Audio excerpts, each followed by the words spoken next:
যোৰহাটত আলফা স্বাধীনৰ নামত ধন দাবী ব্যৱসায়িক বিগত প্ৰায় এমাহ ধৰি যোৰহাটৰ ব্যৱসায়ী দীপক কুমাৰ আগৰৱালাক ফোনযোগে ধন দাবী কৰি আহিছে নিষিদ্ধ ঘোষিত সংগঠনটোৰ নামত 9383146892 আৰু 8974826897 নম্বৰৰ পৰা ফোনযোগে 15 লাখ টকা দাবী কৰি আহিছে ব্যৱসায়ীজনক। যোৱা 5 জানুৱাৰী তাৰিখে ফোনযোগে শেষবাৰৰ বাবে ধন দাবী কৰে ব্যৱসায়ীজনক। আনহাতে যোৰহাট আৰক্ষীক এই বিষয়ে অৱগত কৰা হৈছে যদিও এই পৰ্যন্ত আৰক্ষীয়ে কোনো সুসূত্ৰ উলিয়াবলৈ সক্ষম হোৱা নাই। 9 তাৰিখে ফোন আহিছে মোৰ ওচৰত আলফা বুলি, মানে 15 লাখ লাগে বুলি কৈছে মোক।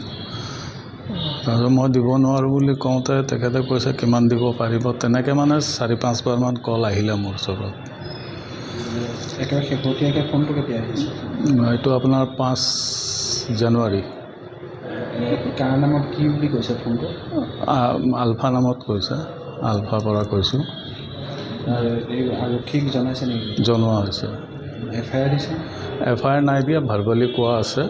তেখেতেও যোগাযোগ কৰি আছে বাৰু, ডেইলি যোগাযোগ কৰে মোৰ লগত। দিনে কিবাকৈ কৈছিলে ফোন? কোনে? এদিনত কেইবাৰ কৰিছে?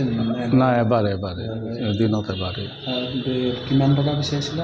ষ্টাৰ্টিঙত ফাৰ্ষ্ট ফোন আহোঁতে 15 লাখ টকা কৈছে, তাৰপিছত 5 লাখ টকা লাষ্ট কৈছে। কিবা সময়সীমা? নাই, তেনেকুৱা একো কোৱা নাই। কিবা জনাইছিলে নেকি জেগা মানে ক'ত দিব লাগিব? তেনেকুৱা একো নাই হোৱা। এতিয়া কি মানে এতিয়া আৰক্ষীয়ে কি হেৰি কৰিছে আপোনালোকৰ কণ্টেক্ট কৰিছে? আৰক্ষীয়ে মানে তাহাঁতক হেৰি কৰি আছে, ভিতৰুৱা কথাটো তেখেতেলোকে কেনেকৈ কি কৰি আছে মোক সেইটো জনোৱা নাই, কিন্তু যোগাযোগ কৰি আছে। কিবা প্ৰব্লেম হ'লে বা কিবা ফোন চোন আহিলে আকৌ কৰিবলৈ কৈছে মোক। আৰক্ষীক আপুনি কেতিয়া জনাইছিলে? আৰক্ষীক দিন হ'ল জনোৱা। আৰক্ষীক জনোৱাৰ পিছতো আপোনালোকৰ ফোন আহিছে? ফোন আহিছে, হয়। সেই বিষয়ে জনাইছিলে? জনোৱা হৈছে। কিমান নাম্বাৰৰ পৰা ফোন আহে আপোনালোক? ফোন নম্বৰটো মনত নাই, মই দি দিব পাৰিম আপোনাক। 8974826897 8974826897 আৰু এটা হ'ল 9383146892। দুটা ফোনৰ নম্বৰ হয়।